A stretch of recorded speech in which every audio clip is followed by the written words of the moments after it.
Hello everyone, welcome back to my channel. আজ অনেক দিন পর একটা ব্লগ নিয়ে এলাম। সকালের শুরুটাই হয়েছিল এরকম 1 প্লেট চিড়ের পোলাও দিয়ে, যেটা ছিল খুবই টেস্টি। আর সানডে বলে কথা, তাই চিকেন তো হতেই হবে।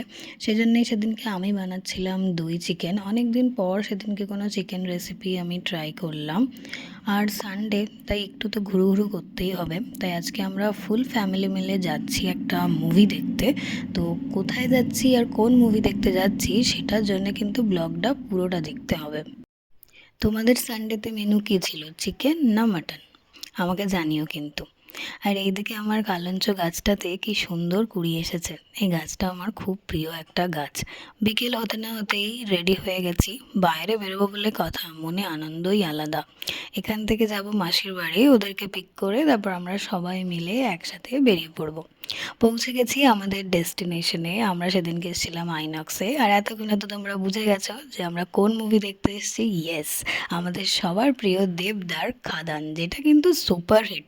কেন বললাম, দেখো তাহলে যে হলে কতটা সেদিনকে ভিড় ছিল, প্রচণ্ড ভিড়। পপকর্ন নিতে গিয়ে তো আমি পাইনি, তাই অগত্যা আমরা নিয়েছিলাম ফ্রেঞ্চ ফ্রাইজ আর কিছু চিকেন নাগেটস।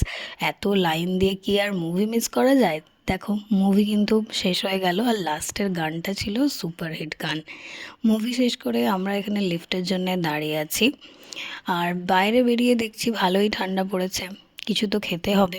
তাই 2-3টে অপশান দেখাশোনা করে আমরা লাস্টে নিলাম স্টিম চিকেন মোমো, যেটা ভীষণই ভালো খেতে ছিল। আর ঠান্ডার মধ্যে মোমো খেতে ভালোই লাগে। আর তার থেকেও যেটা ভালো লাগে সেটা হলো মোমোর এই স্যুপটা। খাওয়া দাওয়া সেরে এবার বাড়ি ফেরার পালা। এভাবেই কেটেছিল আমার সানডে। ভালো লাগলে চ্যানেলটাকে সাবস্ক্রাইব করে দিও।